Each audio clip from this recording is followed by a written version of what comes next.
All right, let's talk about NIO's battery swap network. It has to be one of the boldest bets in the entire electric vehicle industry. For years, pretty much everyone saw it as a brilliant but incredibly expensive perk for users. But that story is really starting to change. So let's dive into this and solve the puzzle of how NIO actually plans to make this massive network profitable. And this is really the core question for NIO, isn't it? They've built this huge, super convenient network, but it came with a staggering price tag. So how do you flip that script? How do you take a cash-burning liability and turn it into a self-sustaining, even profitable part of the business? And the answer, as we're about to see, is honestly pretty clever. It's not just about getting more cars to come in for a swap. No, it's about fundamentally changing what a battery swap station is and what it does.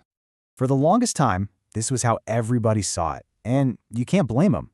Critics, analysts, they all pointed to the immense cost of building and operating thousands of these automated stations. It really looked like a feature that was designed to sell cars, not something that could ever make money on its own. And this number, wow, this really gives you a sense of the scale we're talking about. 18 billion yuan is the estimated initial investment that NIO poured into this thing. We're talking billions and billions of dollars committed to an idea that, on the surface, looked like a total financial black hole. Okay, so here is the magic number. You have to remember this, 60. For a single station to just cover its own costs, depreciation, operations, the whole shebang, it needs to do about 60 battery swaps every single day. And for a long time, the network average was way, way below that. And that brings us to NIO's multi-part strategy to finally close that gap. So, the first big move in their playbook is to stop paying for everything themselves. NIO realized that to grow as fast as they wanted to, they just couldn't carry that entire financial burden all on their own. Yeah, the original plan was super simple. NIO builds it, NIO owns it, NIO operates it. And look, that created an amazing, seamless experience for their customers. But it also led to that huge cash burn we just talked about. Every single new station that popped up on the map was another massive expense on their balance sheet. This slide just lays out the strategic shift perfectly. Over on the left, you've got the old model, 100% funded by NIO. But on the right, you see the new partner-owned model. This is the game changer. Here, the money comes from state-owned groups and private investors. The revenue gets shared, and the goal completely shifts to rapid, capital-light expansion. And they didn't just create one option. They've got this whole flexible menu for partners. It could be a huge collaboration with a city's investment group, or it could be a simple franchise model for a private business. The point is, NIO found all these different ways to get stations built using other people's money, which dramatically slashes their own costs. Okay, now for the next piece of the puzzle, and this one is even more radical. Imagine inviting your direct competitors to use your single most unique feature. The logic is simple, right? If you can't get to 60 swaps a day with just your own cars, why not add everybody else's? And the list of partners who signed on is seriously impressive. It's a who's who of Chinese auto giants. The press releases, the handshakes, it created a ton of buzz. But then, look at that last point. More than 2 years after that first deal was signed, there are still no partner cars on the road that can actually use the network. So what on earth happened? Well, the delay really boils down to 3 big challenges. First, there's the tech. The precision needed is just immense. A partner can't just slap a battery in. They have to totally re-engineer their car's chassis to fit perfectly. Second, that costs money, about 12,000 yuan extra per car. And finally, you've got what you could call data anxiety. These rivals are, understandably, a little nervous about feeding all their valuable battery and user data into NIO's central system. But it looks like that logjam is finally breaking. The very first car from this alliance, built by Sherry, is expected to hit the market pretty soon. So while this revenue stream is definitely delayed, it is absolutely a critical part of the long-term plan to get that station volume way up. Now we get to what is, I think, the most transformative part of this entire strategy.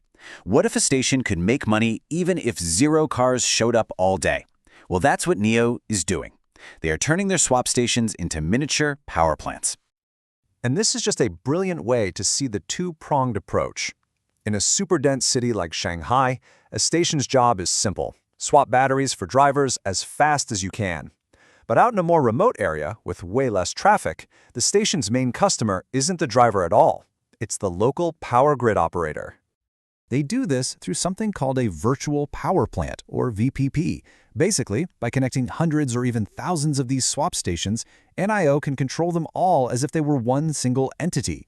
They can soak up extra power from the grid when electricity is cheap and plentiful, and then sell it back to the grid during peak hours when prices are high. And we're not talking about pocket change here. A single station that's set up to provide these grid services can generate an extra $197, that's about 1,400 yuan, per day.